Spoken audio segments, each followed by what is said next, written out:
Okay. Good evening and welcome to this meeting of the Pioneer Valley Regional School District School Committee. Today is Thursday, August 8th, 2024. This meeting is taking place via Google Meet and also in the Pioneer Valley Regional School Library. I'm going to call this meeting to order at 6:04. We do have one member who's remote, so we'll need to do a roll call attendance. So, Sylvia, do you want to start us off? Sylvia Cummings here. Melissa Gary present. Oh, Karen O'Neill here. Gretchen Carlton here. Go ahead, Steve. Steve Martin, sorry, this way. Steve Martin here. All right, and Raina Dasty present. Good. All right.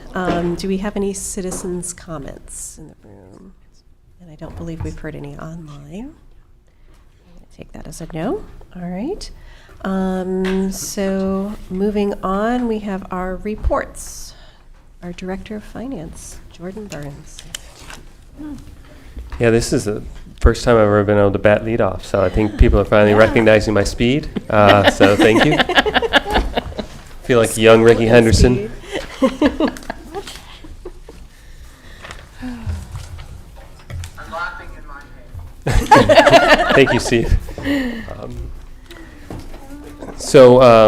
Right, there's 2 years worth of financial information, not 2 years worth, I guess two different fiscal years that at this time of year we're looking at. So the FY24 year-end closeout process is mostly done, and so certainly in terms of spending and receiving money, it is complete. And so the good news is we spent significantly less than budgeted, about 2.5% less than the. We had 2.5% remaining of the budget, and the revenue. I feel like Nostradamus here, but was within 0.05%, and obviously to some extent that's luck as well as some level of planning. So the overall picture is that we'll likely add a little over $300,000 to our fund balance, and we'll be below the statutory excess and deficiency limit. So all good news in that respect.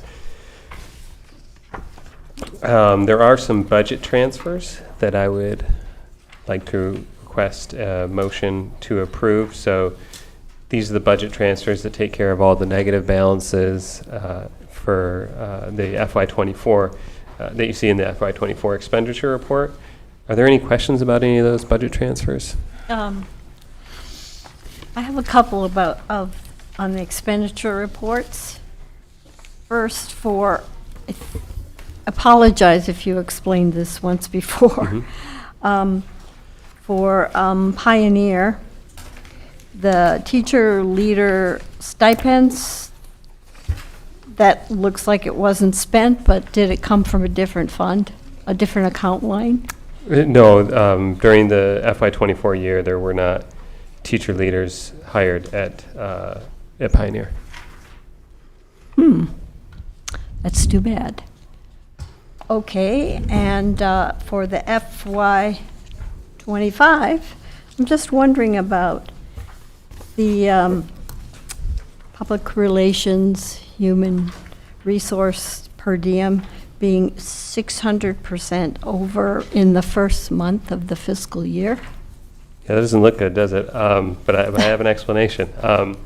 So previously, the person is, the title of the expenditure account indicates was a per diem person, but now what we have is a full-time person, a full-time person who spends part of their time doing that work and part of their time supporting the Director of Student Services.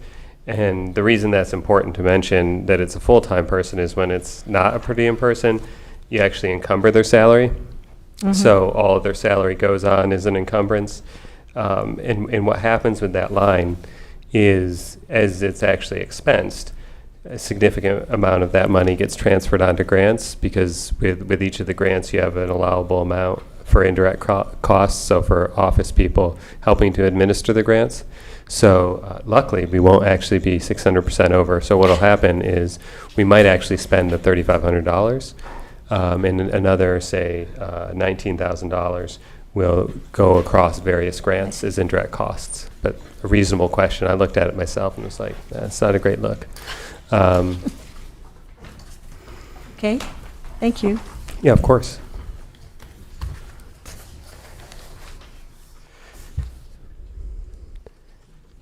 I just have a question about the motion to approve the budget transfers. Sure. We don't have it as a vote on our agenda.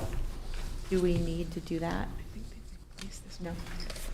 Because usually the director of finance has their own Oh, agenda, and then there's lunch reports, expense report, and then it says vote and whatever. I didn't know if we need Yeah, that. there's no subcategories on this agenda, that's true, but I don't. Oh, that's my bad. I didn't know if we needed vote. See what in happens order when to do that. Taffy is not here. I know. Seriously, when assistants are not available, it is a whole. That is completely my bad, I apologize. But if we don't need it, fine. I was No, there just. are transfers. I think that legally, it doesn't have to be published that there's gonna be a vote for the transfers. Okay. I'm not an expert by any means. but- Well, interestingly, Anne, in reviewing the open meeting law last week, I noticed that as well and was surprised. Our attorney has advised us that they recommend we put vote. There are certainly many other agendas out there where public bodies don't put vote. So I think probably it would be okay. Right, Okay. and I think for something like budget transfers, especially since we've discussed it several times, that the end-of-year budget transfers are coming up, I don't see it as an issue. They've been expected for some time. Okay. So if that's the case, then I'll make a motion to approve the budget transfers in the amount of $3,000. I'm sorry for, First one. if you could, there's two sets. I know that's a little bit confusing. There's two different years here. So if please, you could first do the FY24 ones. Up at the top, there's, on the front page. Front page. Okay, Yeah. I was on the back. Okay. Okay. So Thank you. make a motion to approve the budget transfer in the total amount of $125,186.83 for the fiscal year 2024. I'll second that. Any discussion? So let's go ahead and do the voting. Sylvia Cummings, yes. Melissa Gary, yes. Karen O'Neill, yes. Gretchen Kelton, yes. Steve? Steve Martin, yes. And Raina Dastu, yes. So that passes unanimously. Great, thank you. And so I also want to provide additional information about the school lunch report. I know we talked previously about providing more frequent updates on the fund balance for the school lunch report. So I wanted to provide an estimated. It's, obviously we haven't submitted excess and deficiency yet, so it's not finalized, but it's going to be pretty close to this amount, probably within, $1,000. So at the end of FY23, the certified fund balance in the school lunch was $290,407. For FY24, now that the year is completed, the estimated operating profit for the FY24 fiscal year was $29,023. And so the estimated new fund balance as of 6/30/2024, or June 30th, 2024, is $319,430. So that continues to grow slightly over the summer here.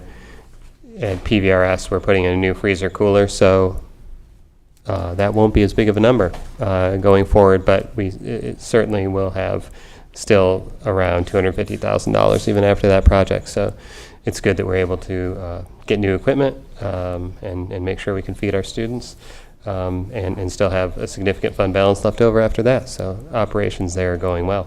And thank you to Cheryl Brown for a great first year in the role. Yeah. And so for the FY25 expenditure report, obviously very early in the school year, we're still moving people to the correct funding lines, et cetera. So there are a lot of negative balances, but until the end of August, there's still quite a bit of movement going. So I didn't want to start looking at any budget transfers until things are a little bit more settled in terms of funding lines and grants, et cetera. So early on, the expenditure report does have quite a few negative balances. The ones I wanted to talk about were the ones that are more settled in nature. So the school committee recording secretary received a well-deserved raise, so that's going to be a negative balance since we took care of that after the budget, which is fine. The liability insurance also has a negative balance as the overall, well, as it was explained to me, the overall property insurance market went up more than was anticipated. So we're going to have to do a budget transfer at a later date to fund that line. NES water, the water rate increased a little bit more than budgeted. For the NES maintenance of grounds, we're taking over by the terms of the lease at NES, the maintenance of the grounds there. So that'll have an expense, paying Snow and Sons for lawn care there that we hadn't previously done. But the terms of the lease are that we take care of it. So we're going to do that.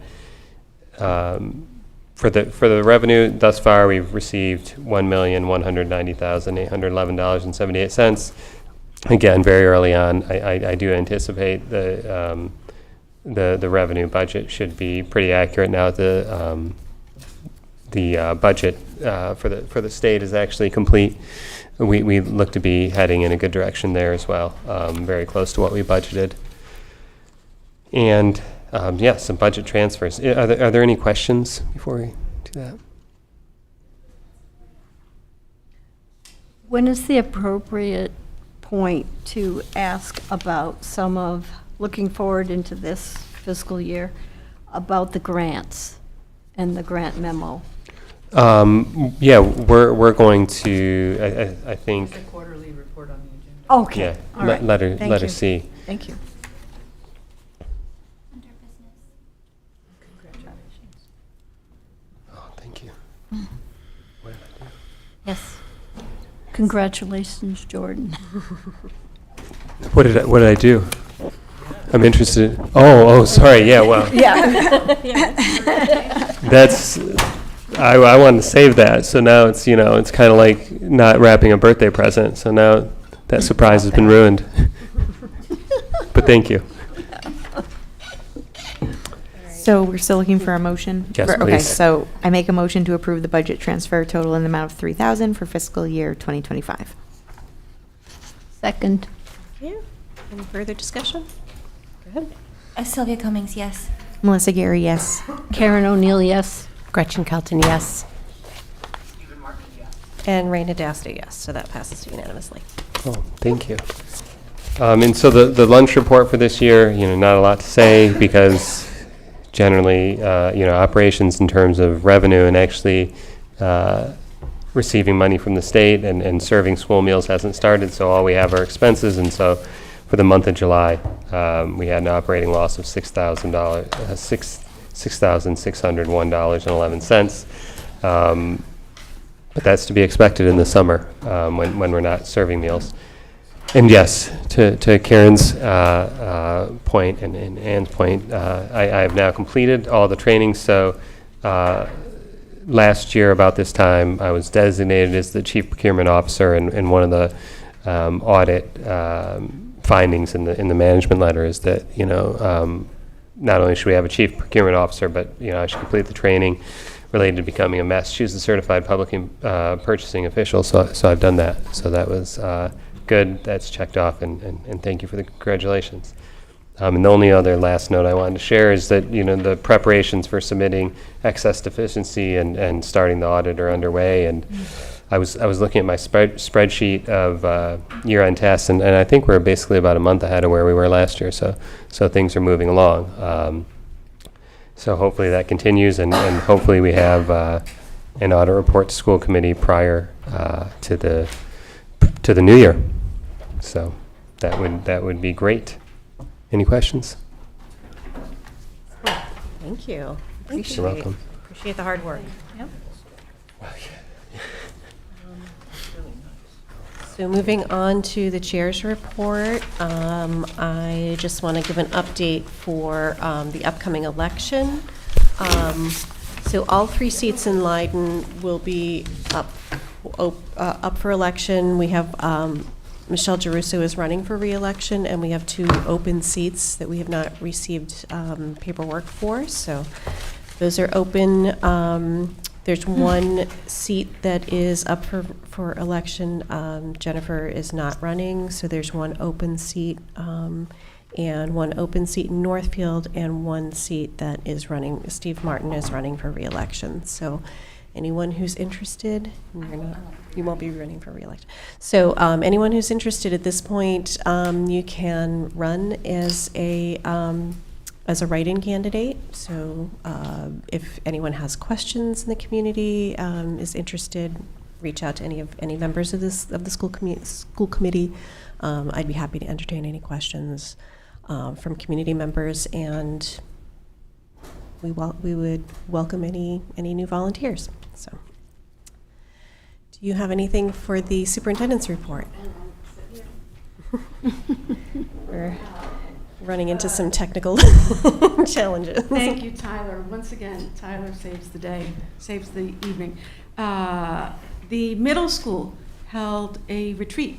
Annie Scanlon-Amy, our principal, with teachers and our Dean of Students, Jeremiah Clark, planned and implemented a wonderful retreat. I was able to stop by briefly.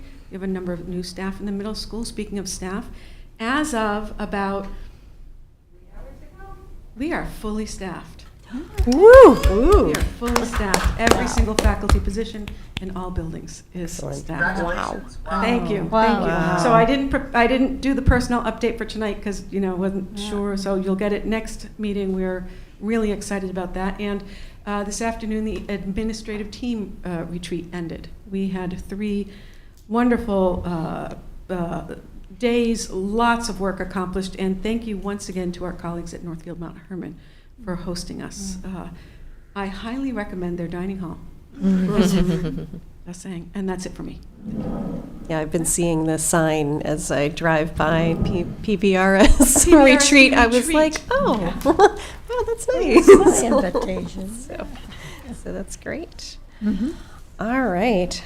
So moving on to our business, we have a report from our superintendent's intern, Cooper Bullock, about your work on the PVRS Alumni Association. So welcome back, Cooper. Yeah, welcome back.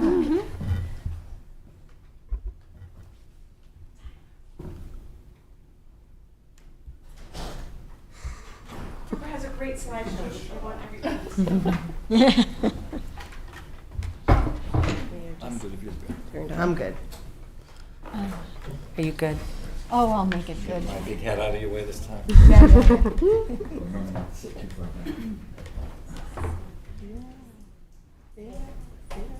so cool.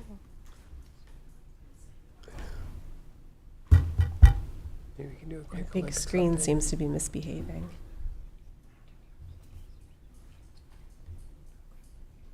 I guess I can get started without the slideshow and just introduce myself a little bit. For anyone that doesn't know, my name's Cooper Bullock. I graduated in 2023, and I go to the University of Vermont. I'll be entering my sophomore year there, studying political science and Latin American Caribbean studies.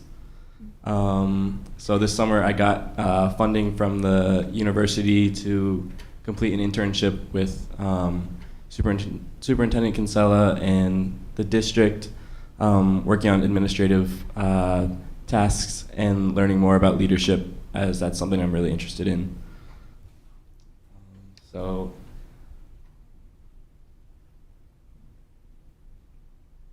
There we go.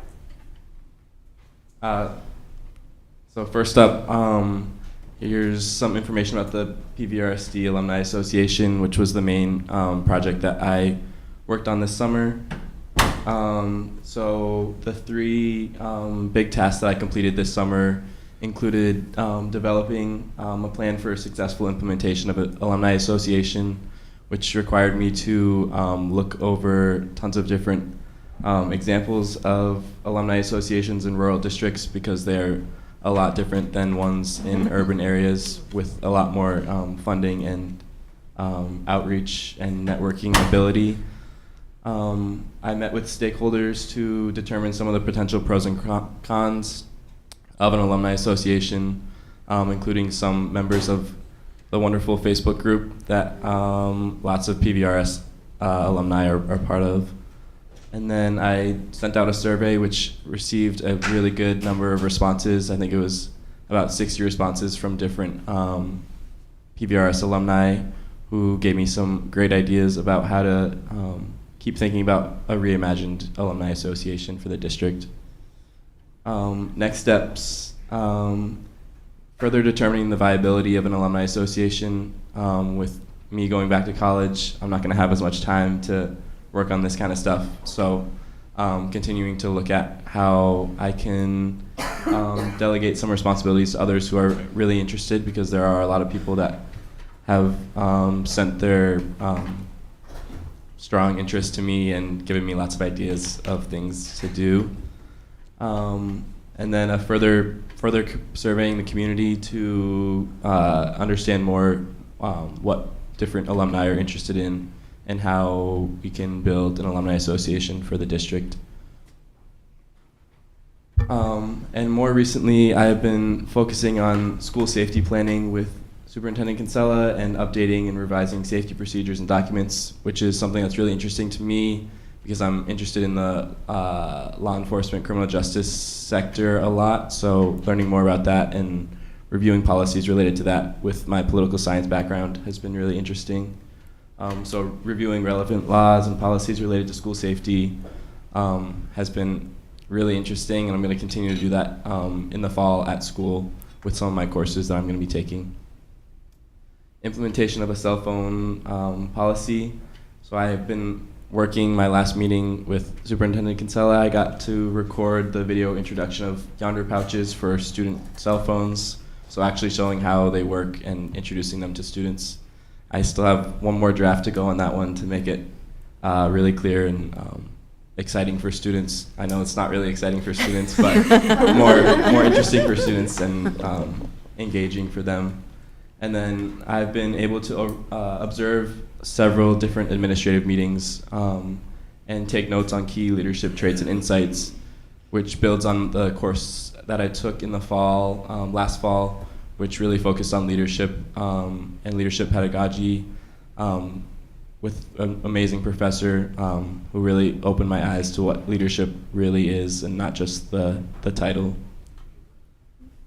So here are some insights from interviews with Ms. Kinsella and just from my review of my notes from different administrative meetings.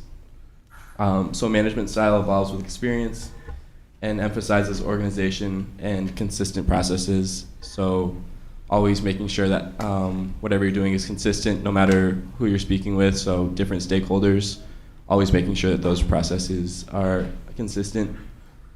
Regular direct feedback is essential for fostering team improvement and maintaining performance standards. That one's one that I'm going to definitely take back with me when I go back to school and work in some of the clubs and organizations that I've been a part of. So giving feedback and receiving feedback is super, super important. So that's a great insight. And then balancing immediate needs with long-term team development. So making sure that I take care of the things that I want to develop, but also looking out for other people that I might be working with and how they can continue to grow. And then last but not least, a quote from my interview, not a direct quote, but kind of put together from Superintendent Kinsella: leadership is unglamorous and requires the nitty-gritty work, which is very, very true. So with that, if there's any questions, and one last big thank you to the University of Vermont and the donor of my scholarship, Meredith Blum-Wolf, who was very gracious and donated some money for me to participate in this internship. Thanks, Cooper. Nice job. Thank you, Cooper. Thank you. Yeah. Yeah. So, yeah, any questions for Cooper? Thanks for coming and doing this thank you work. very This much. is wonderful. Thanks for doing that video. Yes. Yep. Going back next Friday. Yeah. It's good to see you in person again. Sure Yeah. is. Thank you. Thank you. All right.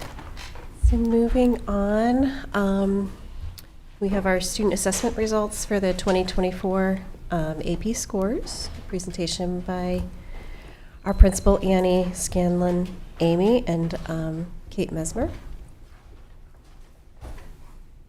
Welcome. Oh, spin around again. Hello. All right. Very nice to have you here. We are looking at advanced placement scores for the 2023-2024 school year. So we'll have other reports later in the year about MCAS and other assessments, but this one's focusing on APs. So the goal for this evening is just to introduce the AP program. I don't know how much everybody in this room knows about the AP program here, but just to give like a brief overview, to share the assessment results from this last year, and then just our plan as a district for kind of learning. Obviously, I'm new, and then like taking action. What are we going to do with that learning once we've done it? So just some background. AP classes are approved by the College Board and then taught by trained faculty here at the school. So a student who takes an AP class at Pioneer is taking essentially the same AP class that a student who's signed up for, let's say, AP American History all over the country. They're pretty uniform. It's a rigorous curriculum. It's meant to mirror an introductory college course. Obviously, students get high school credit for them, but potentially based on their scores, they could get some colleges award college credit if a student gets a 4 or 5. So the courses that we offer here this year was APUSH, so AP American History. I put APUSH because that's how kids will refer to it. So if you hear them talking about, that's what they're talking about.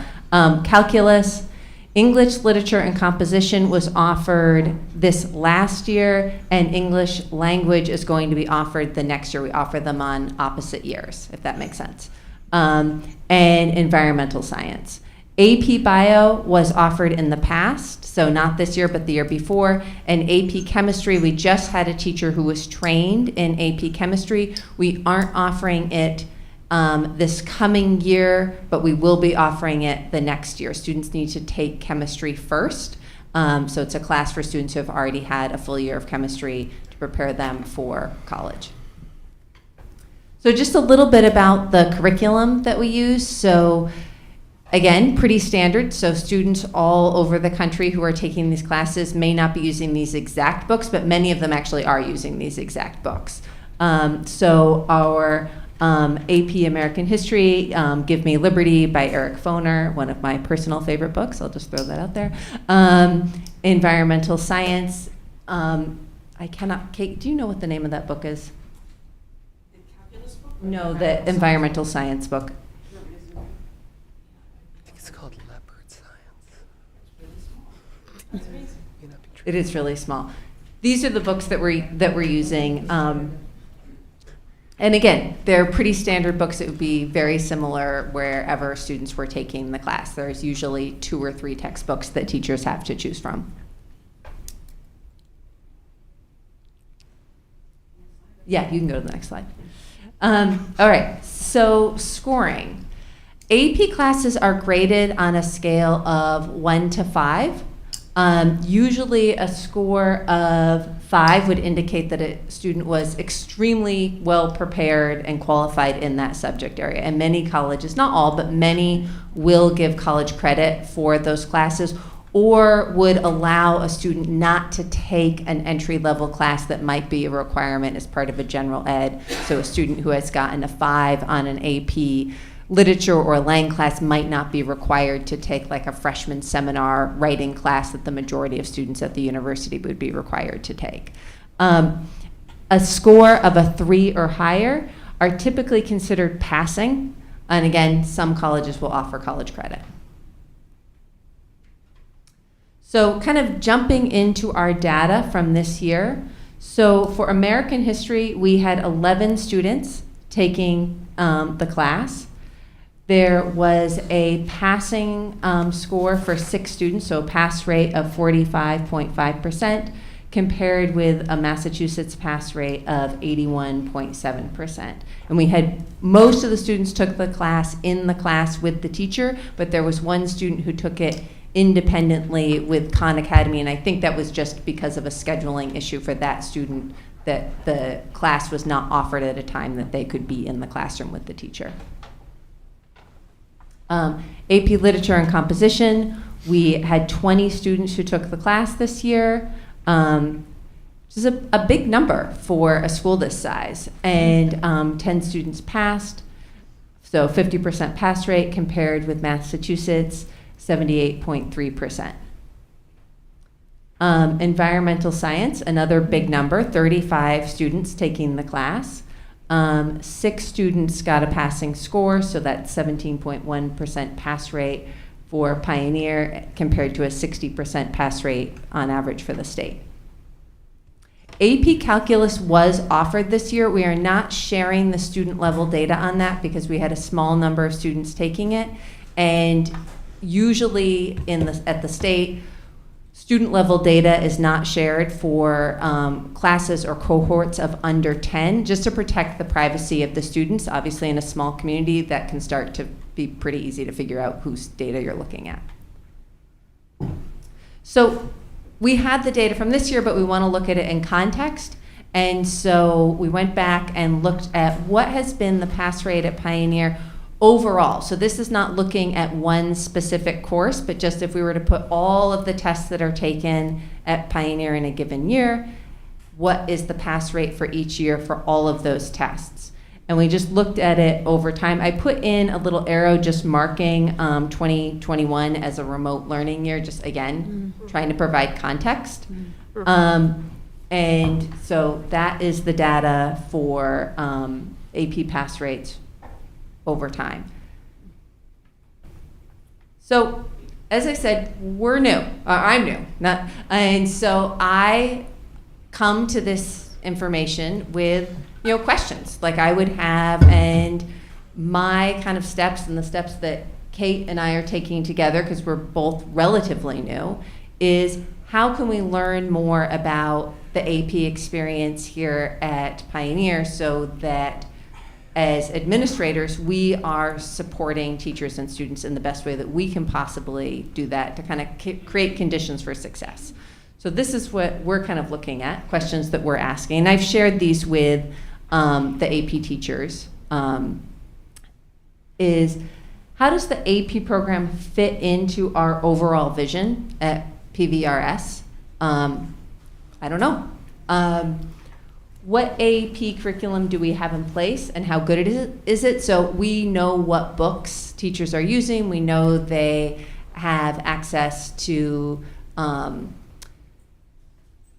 you're gonna have to help me, AP Classroom? AP College Board. AP College Board, which has things like sample questions. I think a conversation to have with teachers and with students is like, how good is this? Do we have what we need? What type of PD has the district been providing to AP teachers? Do we need to improve that PD? And if so, how? Those are questions that we're going to be talking about this year. What data do we have prior to students taking the test? So some schools have mock AP exams, so before students take a test, their teacher has some data about where students stand, and students have that data too. It's not secret, like they get feedback on how they're doing in the course.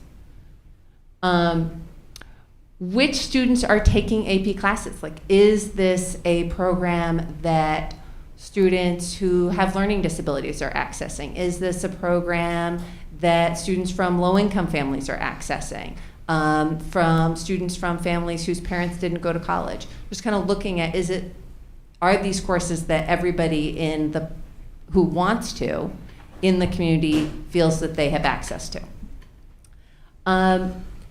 how do scheduling constraints affect who's taking AP courses? This is actually a question that our new guidance counselor brought up to me when we were talking about the AP scores, as she was saying, like, we want to make sure that students have choices.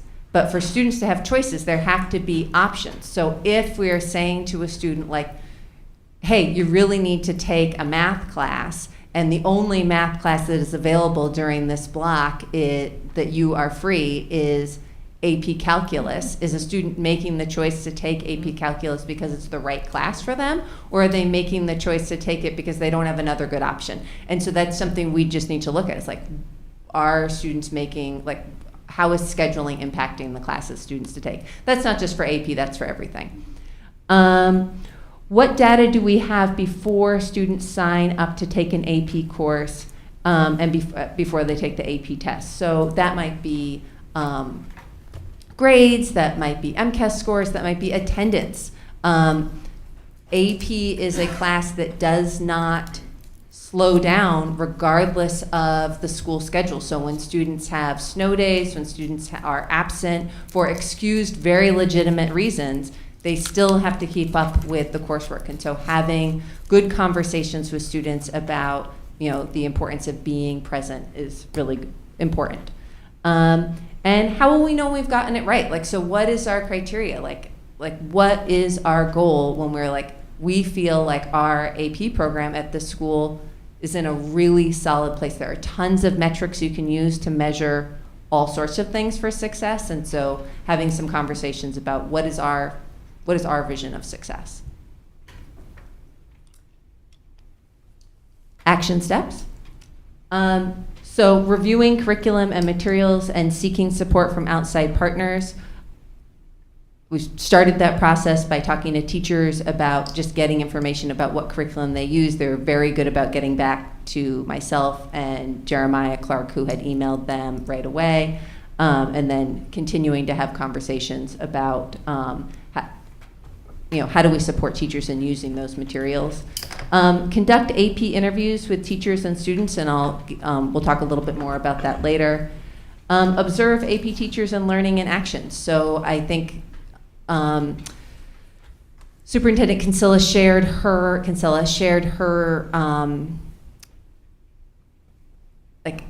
her goals last week.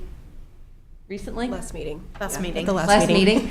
And one of her goals is to be in classrooms. So going into classrooms, myself, Kate Mesmer, Ms. Kinsella, kind of observing, teaching, and learning, and just us coming to a better understanding of the students, the experience of students. I think, did the microphone stop working? No, it's still there. Gather and review student learning data, and then offer PD with principal to participate. So, just giving teachers lots of opportunities to constantly be improving their practice and to learn. And I will say that Patricia talked about the middle school teachers, being willing to come in and do a summer retreat, and actually not willing, they requested it. And the same thing has been true for AP teachers. I just sent out probably 2 hours ago, a PD opportunity for AP teachers, and within 15 minutes, I had a teacher who had already gotten back to me saying oh, that sounds great, let's talk about next steps, how I can implement this. So I think teachers, AP and otherwise, are really hungry for good leadership, good PD, good learning. So we're gonna talk to teachers. So questions that we're kind of thinking about. No means an exhaustive list, but kind of a jumping off point. Are most enrolled students prepared for the rigor of an AP course? It's meant to be a challenging class. Does the curriculum meet the needs of the students? Do we have the supports in place that we need? What PD can we offer teachers that will have a greater impact on students? Teachers are the best people to give feedback on the PD that they're getting. Something can look phenomenal on paper and not actually be that impactful. And so hearing from teachers hey, what was useful to you? The nice thing about AP, because it is so standardized and because the experience of students and teachers can be so similar around the country, is that we can seek feedback from other districts too. So we can talk to teachers in neighboring districts who have gone to AP professional development and say, like, was this actually useful? Was this worth spending your time on? If it is, great. If it's not, we don't want to waste teachers' time on it. Are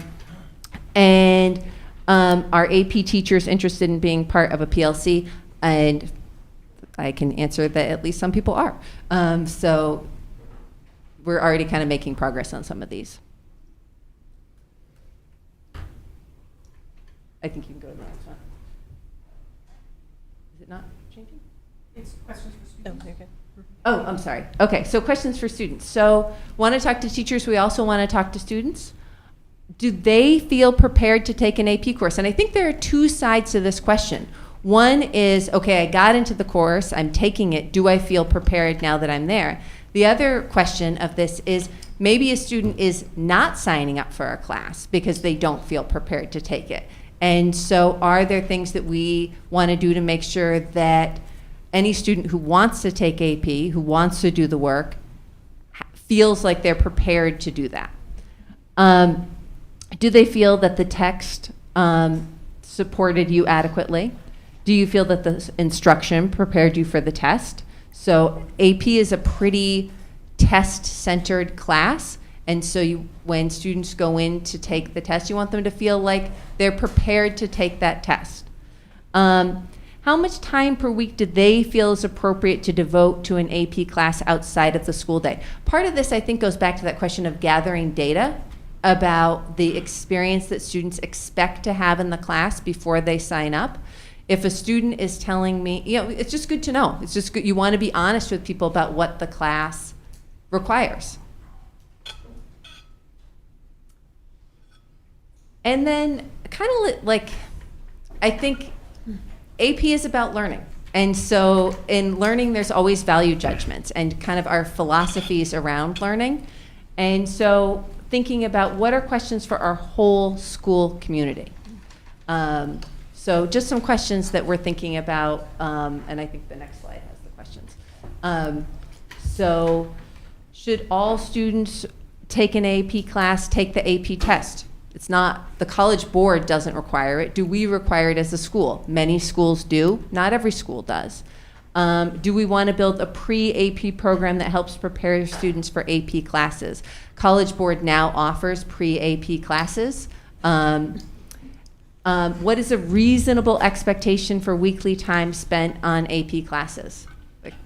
That's to some extent determined by the College Board, but also can be determined by kind of school culture. Should any student who wants to take an AP class be encouraged to do so, or should there be some sort of prerequisite? Some schools require them, some schools do not.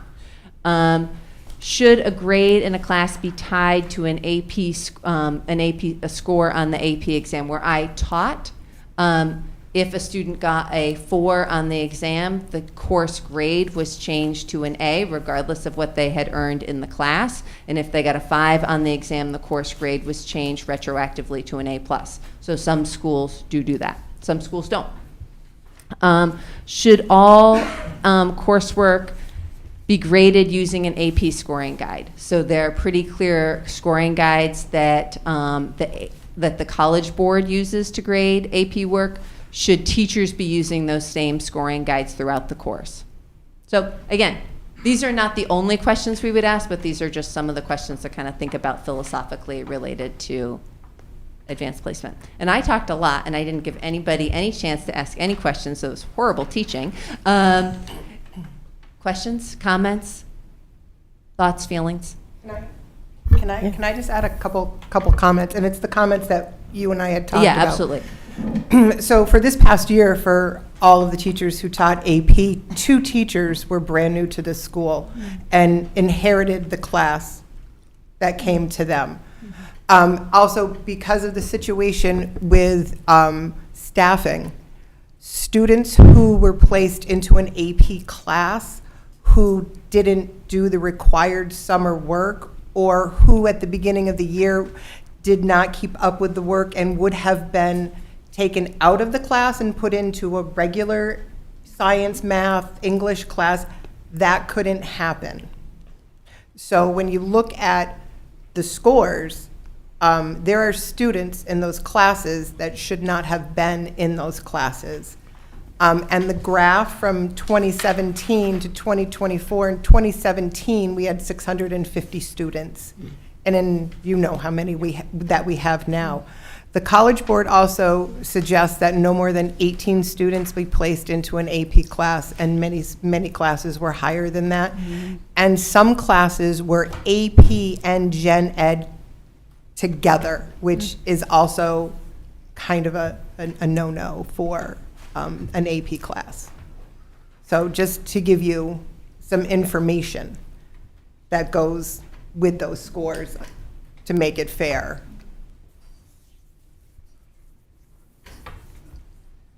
Do you have the data on how many, did all of the students who took AP classes take the exam? Okay, so everyone who was enrolled in the AP class took the exam this past year? No. No, okay. No, they don't. They're not required. They're not required, and not everyone. Some people did not take the exam. They chose not to. Well, it's just interesting, the numbers match. I obviously was not in the classroom, so who knows? I also might be thinking of last year too. Like last year. If I look It's at tough. the data from College Board, the numbers match, the exam numbers and the student numbers match. So that's what I know, but that's all I do. So those aren't real people to me, those are numbers, so Claire knows real. And those would be questions that we would ask in our student interviews. We would ask each student, like, did you take the exam?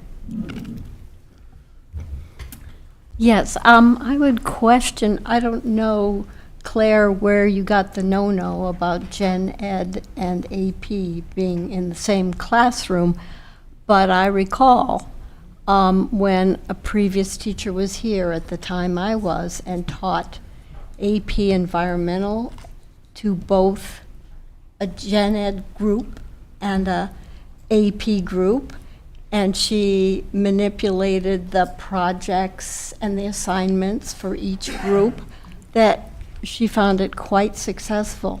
Now, many of those students in Gen Ed did not take the test, but in many cases, they chose to do the extra work. And so, you know, from my background at the school here, that fit a heterogeneous grouping model better than the type of situation where it becomes more selective. You can take it if you want. You don't have to sign up for the test, and you can know that and think that at the ahead of time. And I just think with what our school philosophy towards heterogeneous grouping is, that fits better. Go ahead. So thank you, Claire, because a lot of what you said was right along with what I was thinking. So when I looked at the numbers of how many kids who are enrolled, I'm thinking this is a scheduling issue. I should be seeing a much smaller percentage of students taking this AP course. I also firmly believe that we can be a heterogeneous school while still honoring and offering AP coursework.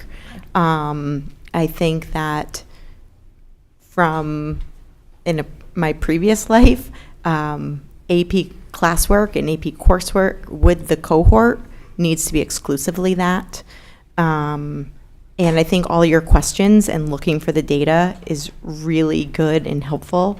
And there does need to be, AP's separate. You know, it's really in its own different world as opposed to Gen Ed. And I would like to see passing rates that are much more aligned with the state. However, I think it's because of where we've been as a school with scheduling issues, brand new teachers, lack of quality PD, all of this comes into these numbers. And I think without knowing all of that, these numbers don't mean anything. I mean, other than poor performance. So, yeah, I think there's a lot of work to be done. I would hate to see AP go away because I think that is a great offering for many students who choose to take it and are college bound and looking for that. So, Yeah, I don't think there's any intention for AP to go away. That has never been a discussion that I've been a part of or heard other people have a discussion of. And I think that, one thing that might be worth doing is coming back later in the year to share out some of the data about that we've gathered from asking those questions, going into classrooms, talking to teachers, talking to students, and hopefully providing PD, throughout the year and checking in with teachers about, do they feel like the PD is productive? Do they feel like, we don't want to find out in July. We want to know throughout the year. right. I have a question, and I'm trying to figure out how I want to frame it or what exactly I'm asking. So clearly, the passing rates for the test were not great. But I'm wondering how the students' performance within the classroom, is there any relationship with those test scores, or what is the relationship, I think, between those two? That's not information that I have right now, but that is information I can find out and report back. And I think it's a very valid question. Yeah, I think that's good information to have. Do you have? Oh, Claire. So I have in the past talked to students who weren't performing as they should be at the beginning of the school year, and try to get them on task and meet with them after school. And sometimes it's just too much for them, with a job after school, with sports or whatever. So if that's the case, then we take them out of AP and put them, they would have gone from my AP class into either 11th or 12th grade English. That wasn't an opportunity that we had this past year. So every student that started in my AP class stayed in the AP class, whether they should have or not. I had some students who didn't do the required summer work, and that right away, but because of scheduling and whatnot, they were still part of the class. So they were like behind Right. from the beginning.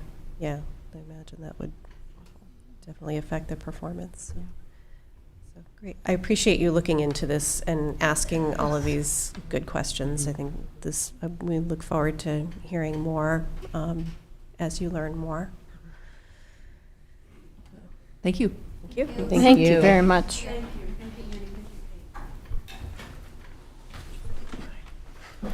Good timing. Thank you. So moving on to our quarterly report on grants.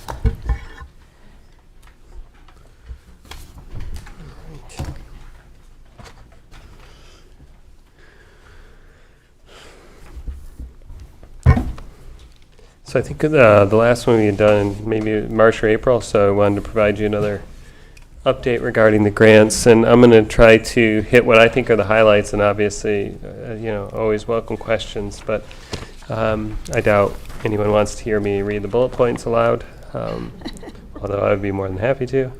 But so I'm going to start with some of the carryover grants and just discuss the balance left over. So Title I, there's a pretty significant balance of $38,057. So that will fund the math interventionist positions at the 2 elementary schools next year. Obviously, we'll be getting a new allocation of money, or already have. We're in the application process. So that new money for FY25 combined with what we have left from FY24 will go a long way towards funding those positions. For the Title II money, that funds stipends for people providing mentoring to our new educators. So we didn't spend FY24 money during FY24. We'll spend that next year, and that'll create a situation where we can always fully fund those positions through the Title II grant. Jordan, could I interrupt you? Of course. What is Title II exactly? Yeah. I tried to look it up, and it just looked too broad to me to really Yep. understand. So Title II, and I mean, this would be interesting. Kate can chime in if I completely screw this up, but you know, well, we'll see. If I could just click on that link, that hyperlink, you know, it goes to support high quality education. So it can be used in a lot of different ways. But I think not just our district, but a lot of districts do in fact use that to support mentors. For the teachers, so it could be used in different ways. Kate, do you want to chime in with any specific way you've seen it used differently? The only, Title II specifically can only be used for professional learning and building. So it's meant to support teachers specifically and professional staff. You can't use Title II funds to have anything to do with students. Okay. Except, of course, the teachers have everything. So Okay. in that regard, but so it goes usually for, as Jordan mentioned, specifically for mentor stipends, but it can also be used for certain kinds of professional development. Title II is, and usually it's quite a small amount. Yeah. It's getting smaller over time. Of course. Yep. Thank you both. Of course, and in the past we used some of it for supporting reading education and enhancing professional development around reading in the elementary schools. So, but mentors seems a good use as well. So Title IV, we didn't use any of that money, and that money in title grant terms will be flexed. So you could take Title IV money and put it to support things that qualify under Title I. So that $10,000 will just go towards the math interventionist. So that's it makes me feel very fancy to have an education word like flexing the money. Makes me feel like a bodybuilder. In fact, it's about the closest I'm ever going to get. So that those are some of the carryover grants, and obviously the big pot of money that you always have are your the money associated with the IDA, so supporting special education. And so as you can see, we used approximately half of that money. And so that way we have in the budget $380,000. So we'll finish using up the FY24 money, and then approximately half of the FY25 allocation, so that you can consistently have that pot of say $380,000, give or take. Your allocation is dependent on the number of identified special education students, so the number fluctuates depending on an actual student population. But that's the plan, why you don't spend it all in one year, because you could be in a situation where your allocation changes or need changes, and you wouldn't have sufficient funds. So those are the big ones on the carryover side, and I think, as I alluded to it, all those grants, Title I, II, 4, IDA, actually all the grants, DPH, CFC, rural aid, we'll be getting new money, but on the carryover ones, you don't always spend all of your money in the first year. So what I'm referring to specifically is, for example, the DPH, your $70,000, you need to spend it within that fiscal year. You can't carry over any portion to the next year. Same with CFC and rural aid. The expectation is that you expend all the funds within the fiscal year, so prior to June 30th, 2024. So that's why, luckily, there are zeros there instead of amounts of money that you might, in certain situations, have to give back.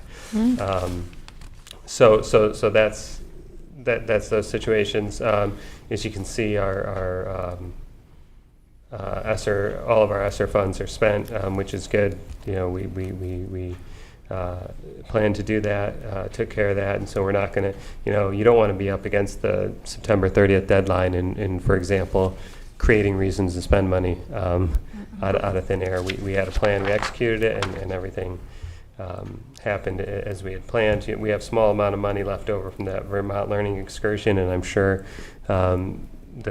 between Kate, Jordan Cummings, and Patricia, some discussion and some really good ideas that have come out of all those small amount of money.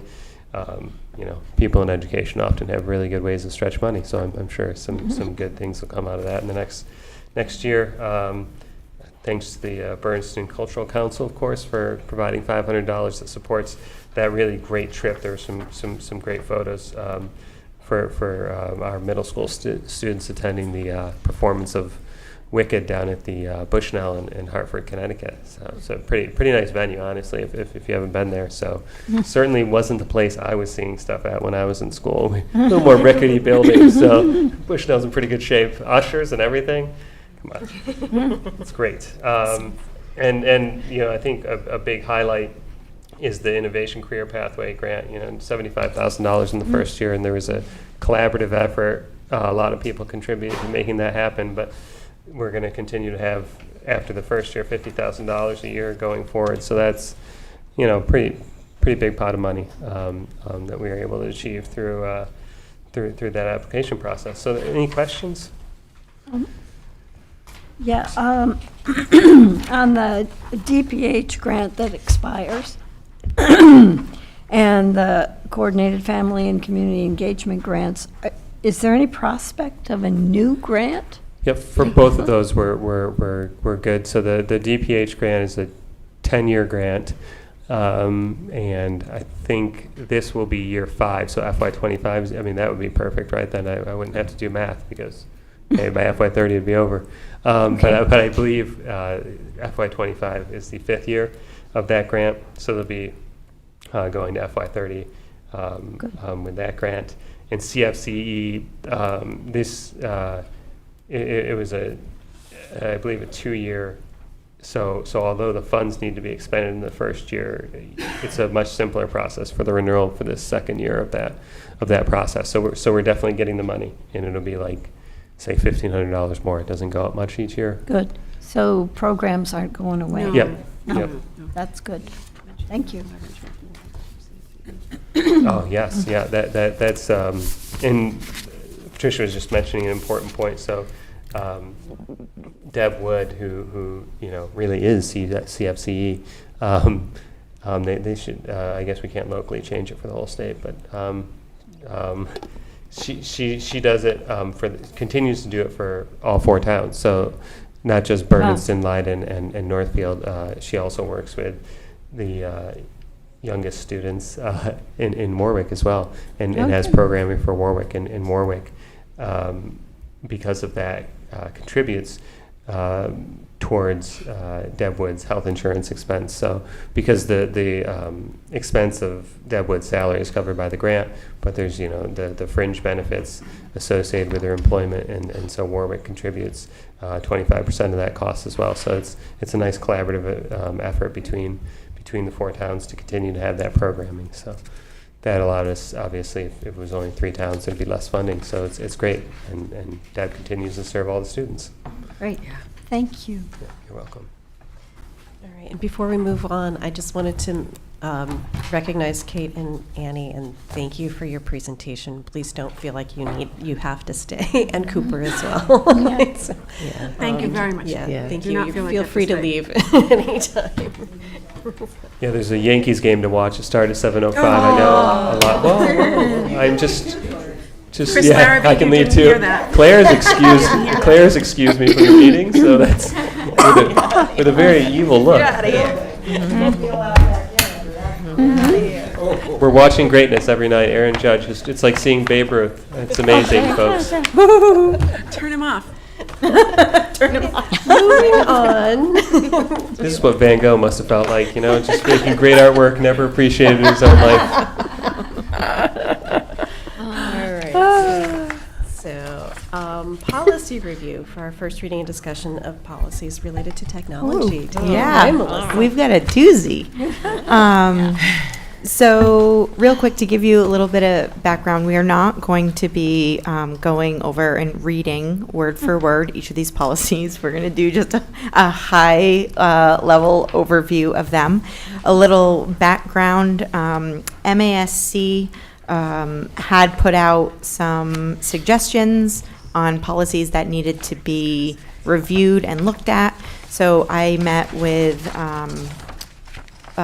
Chris Fontaine, Director of Technology, and Patricia, and we went over the specific policies, and they spent a lot of time looking at how it will affect the school, policies in general, and then we brought it to the subcommittee. So really, if you took a minute to just review the little chart that went with the memo, most of what you're going to see is that all of these changes are just updated language to reflect best practice today. And then they reorganized and then also redundantly put in information in multiple different policies. So there was a lot of redundancy, there was a lot of new language, so that is mostly what you're going to see. So in the white packet with the policies, Patricia, thank you so much for spending all of the time on putting together this crosswalk for us. On the right-hand side is our existing policy, and most of it is lengthy and wordy and out of date. On the left-hand side is the new MASC proposed policy that comes directly from MASC, but then the red lines and the red edits is what we did as a policy subcommittee to edit it and fine-tune it to our school and our districts specifically. So the first policy is BHE, which is the use of electronic messaging by school committee members. Again, it's just a reminder for all of us as school committee members that we are provided a school-issued email, that all of our communication should go through that email, and all of our information is public and public record and can be requested at any time. So just as a reminder about that, that's important. The second policy, EA, actually, does anyone have any questions about that one? Sorry. I think it's also important to note that communications by school committee members, electronic communications are also subject to open meeting law. So the CC, reply all is discouraged, unless you're, it really is just housekeeping of like, I'm available for this on this date for this meeting. So it, Right. it's something to just keep in mind. Yeah, we've done really good at this. Yeah. As a committee, Yeah. this is not something that. It's not been a problem recently. Just as an interesting side note, when I came onto the school committee, they gave me the same address as I had when I was a teacher here. And I found to my horror that all the unopened junk emails my were gosh. still there. Oh my gosh. From whenever we first got on the internet. Yeah. So they never go away, folks. No, and, even if on the districts, using a district account, if anybody deletes an email, it is not in truth deleted. Right. Right. Right, it lives forever. Forever and ever. Policy EHAA is district security relating to digital resources.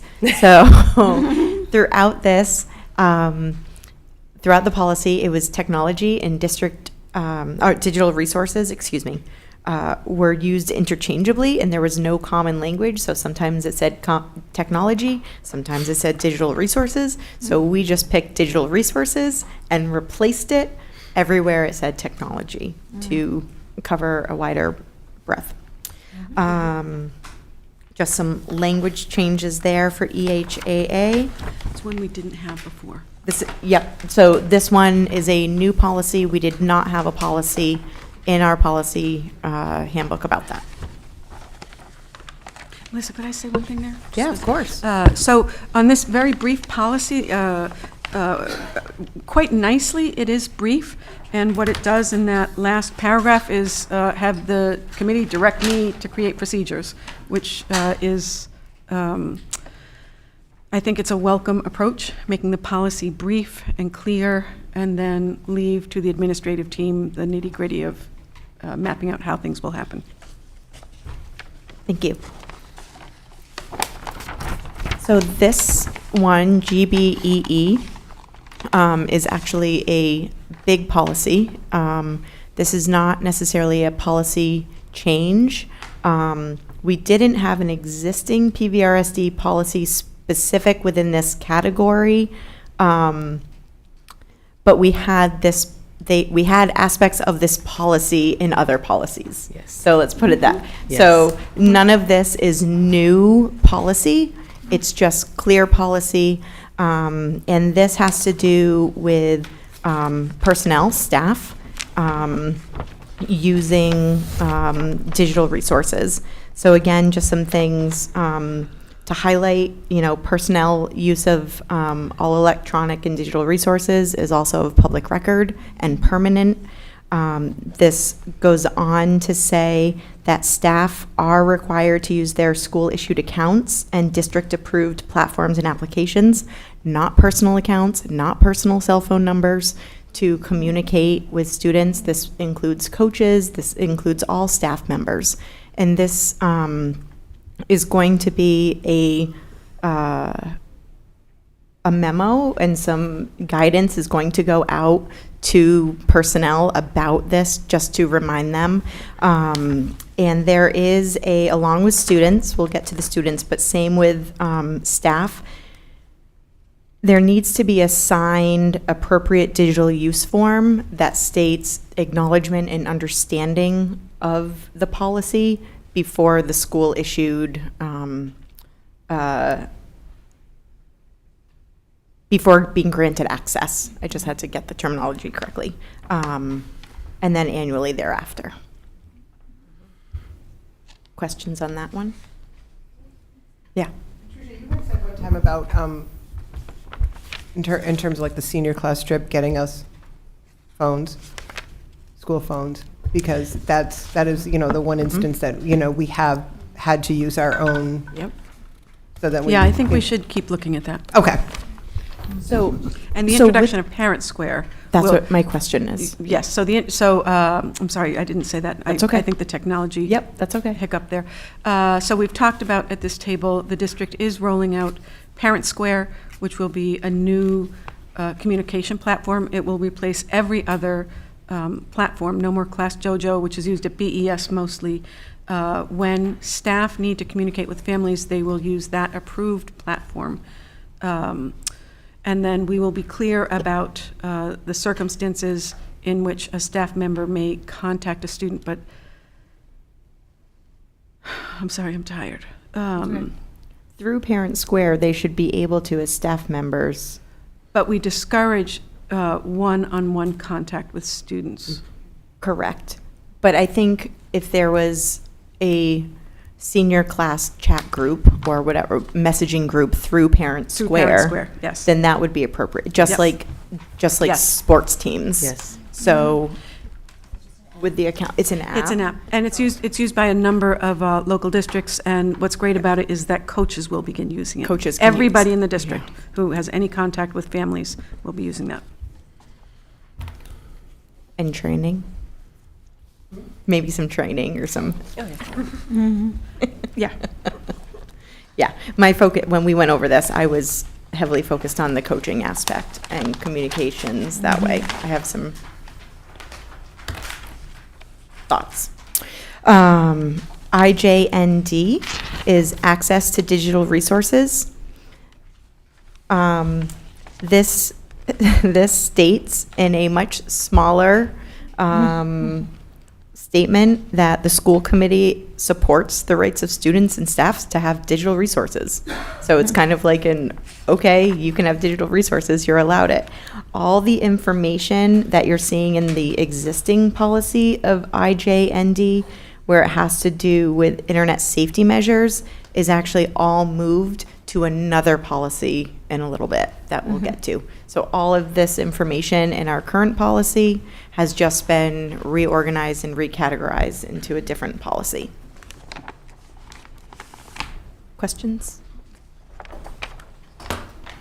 And my reading of some of these is also some of what is in the older policies is also procedural, which Correct. Yes. is not really the Correct. purview of the school committee. Correct. It should not be in Correct. policy. Yeah. And we even took out some of the procedural stuff suggested by MASC. And we said, no, this is procedural. Get it out. It doesn't need to be in. Yes, thank you. IJNDB, use of digital resources in instruction. Again, It's just stating that as school committee members, we understand and will allow that students shall use digital resources in a responsible, efficient, ethical, and legal manner.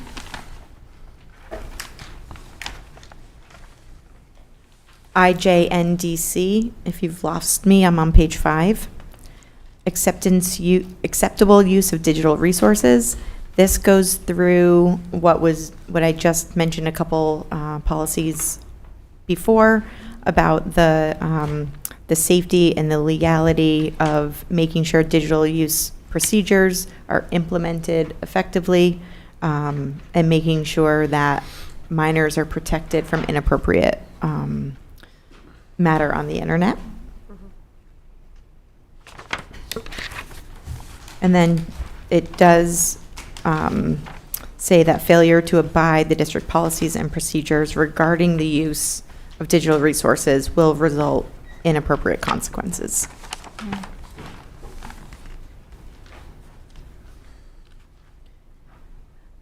JICJ, student use of digital resources in school. There's no policy.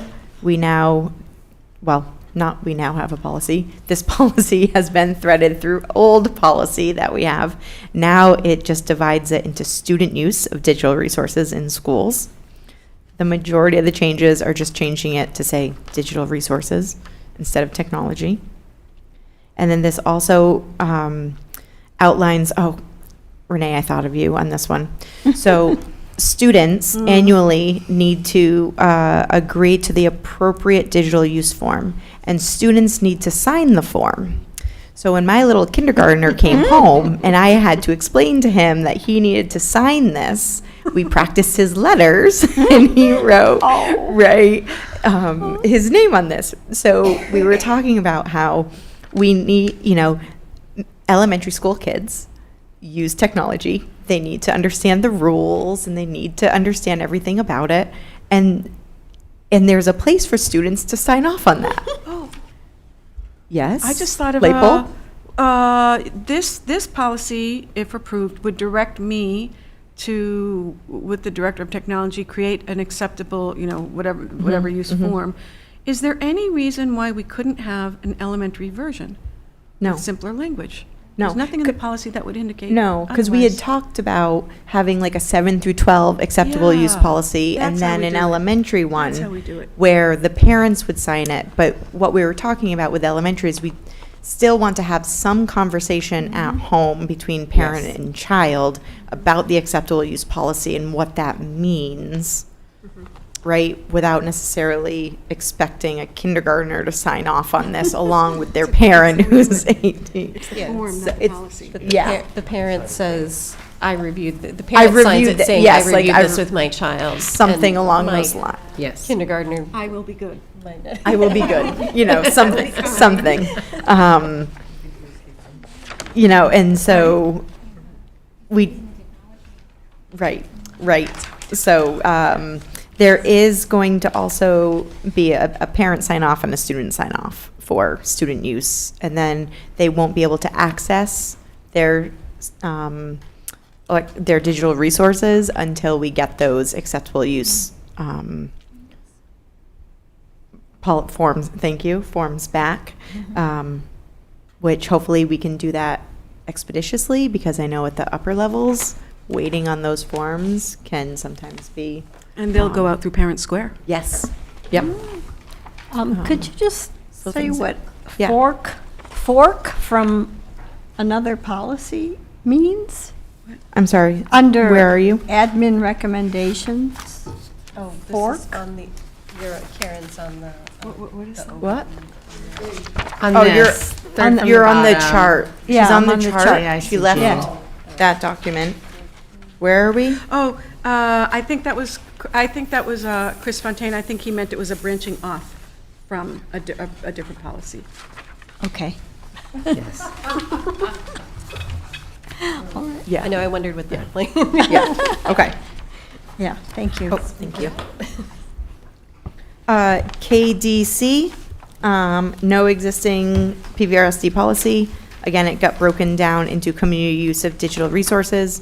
as a school committee and recommendation with superintendent, the community could have access to Wi-Fi if they needed it for certain uses. KDCB is the district website and social media. There's no existing PVRSD policy about this, and what this will also be some guidance and some change to if you have a club or if you have a sports team running a Facebook page or an Instagram account. That all needs to be funneled through the school and have appropriate approvals in order to do that. And the biggest part to this that's not highlighted, but I will highlight, is that the social media account commenting sections will be turned off. So it's law? No, it's not law. It's, Oh, we saw this. we went over this. Yes, yes. I think it is Yes, law. it is. It is law. That, Because it gets into the business about open meeting law and comments in yes, it is law. yeah, Yep. yeah. It's appropriate to have it turned off. So, but one of those, community may not necessarily understand that, right? So if there was a, PVRS golf team Instagram account, right? And there's all these pictures. Well, why can't we have commenting? People may not, because most people have good intentions and would want to post congratulatory comments or things like that, right? But this is no comments. So, yes, and so we had talked about having a little blurb. Yeah. So specifically within, Instagram, if there was PVRS golf team, in the little explanation in the info, it would say all comments have been turned off due to policy blah, blah, blah, or cite it, and actually make that publicly known that the comments are turned off on purpose and it has to do with policy and law. Yeah, cite the law. And when I took a look around at some other districts, including in the eastern part of the state, and they all had comments turned off, they kept their like buttons turned on, many of them. So folks had the opportunity to like, but no comments. Yep.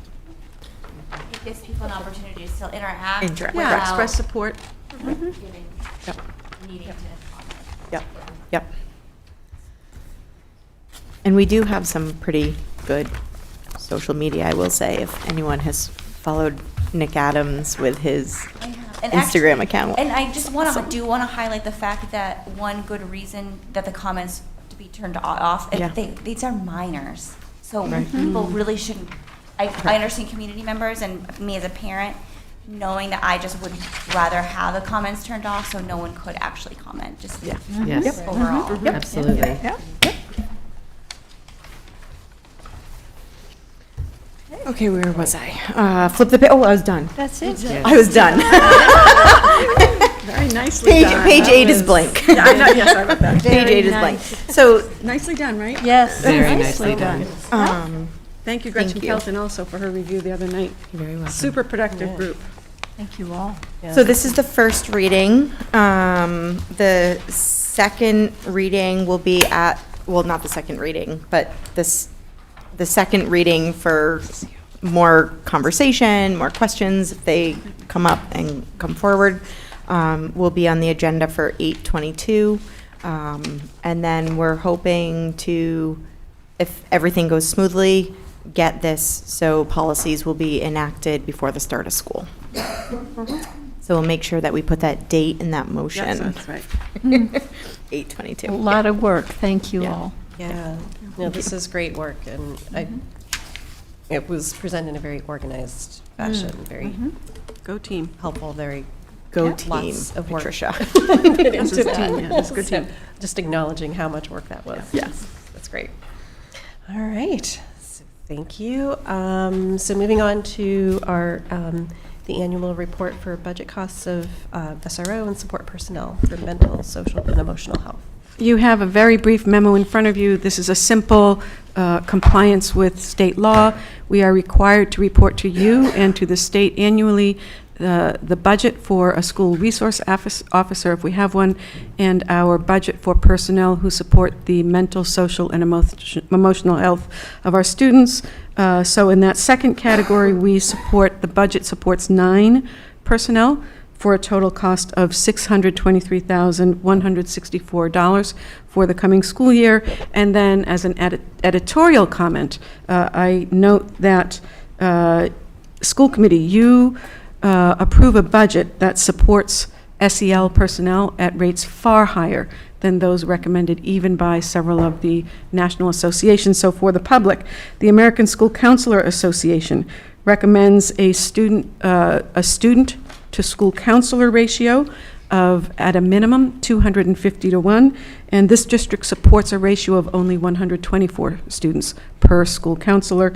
Similarly, the National Association of School Psychologists recommends a ratio of 500 students to 1 school psychologist, and here we have a ratio of 315 students to 1 school psychologist. Go team. When I read this, I was so proud of us Yes. for these numbers. And then tonight, when I heard that our staffing is done, then that means all of these positions are filled, correct? That is phenomenal. And a math teacher? A math teacher. Ooh, where did And a you math find teacher, that yeah. one? Ooh. A math teacher. Wow, that's great. Congratulations. And a librarian. Yes. Wow. Go team. My goodness. All right. So, moving on, we're like to entertain a motion to go into executive session. Does somebody want to read it out, or should I just do that? What was your So, does somebody want to read out the motion, or? Sure. Okay. So I move to go into executive session according to MGL Chapter 30A, Section 21A, 2, 3, 4, to discuss strategy with respect to collective bargaining with the Teachers Association and support personnel if an open meeting may have a detrimental effect on the bargaining position of the public body, and the chair so declares, to discuss the deployment of security personnel or devices or strategies with respect thereto, to return to open session at the end of executive session. I will second that. Great. All right, we need to. Sylvia Cummings, yes. Melissa Gary, yes. Karen O'Neill, yes. Gretchen Kelton, yes. Go ahead, Steve. Steve Martin, I'm doing button, yes. Okay, Raina Tastu, yes. Oh, and Sarah Kearns will be joining us, along with our superintendent and director of finance. Okay.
Okay, welcome back to open session. So our next item of business is the MOU with the PVREA for the educator evaluation timeline. Would someone like to make a motion? I make a motion to accept the MOU with the PVREA Educator Evaluation Timeline for school year 2024-2025. I'll second. Thank you. All right, and we are all in presence, in person, so we can, all in favor? That passes unanimously. Excellent. So moving on to. I the next- move that we accept the MOU with the PVREA for start and end times for Monday, August 26th, 24. I'll second that. Great. All in favor? That is unanimous. Thank you. All right. And exciting. Do you want to make this motion? I'd be happy to make this motion. I would like to make a motion to accept the PVASP settlement agreement for 24 to 27. Second that. Excellent. Good work. All in favor? Yes, Yep, this is what you do. vote on. So- And that passes unanimously. And that will go on to the commissioner for approval. Sarah, can you just give me the correct spelling of your name before you, so I get it right? Yes. I'm having a problem with spelling lately. All right. And any other business? I have none. Can I just make a comment, please? Yes. I just wanted to extend gratitude to everyone involved with the negotiations with the PVASP. It was a very collaborative and much like with the PVREA. I don't know if I'd say enjoyable, but it was nice. It was collaborative and we're grateful. It was good Yeah. teamwork. So thank you. Well, thank you. No, I would definitely, I thank you all for doing that work, and I'm glad it was such a collaborative process. That's wonderful. Yep. Our upcoming meetings, District Agreement Subcommittee will be meeting on August 13th, and our next full school committee meeting is August 22nd here at 6 p.m. Yes. Two things. I'll be somewhere in Maine, I don't know where, on the 22nd, when our next meeting is. I'll try to Zoom in, but Okay. I don't know how, if that will work. And secondly, the next Teaching and Learning Subcommittee meeting is going to be on the 17th of September at 6 here, Teaching and learning, what time? 6 p.m. 9:17 at 6 p.m. Yes. Sylvia, you said you'd be available, so I went ahead and did. Thank you. Thank you. Thank you. Do you know what day of the week that is? Tuesday. Thank you. Excellent. All right. So I make a motion to adjourn. Second. All in favor? Thank you all. Oh, we're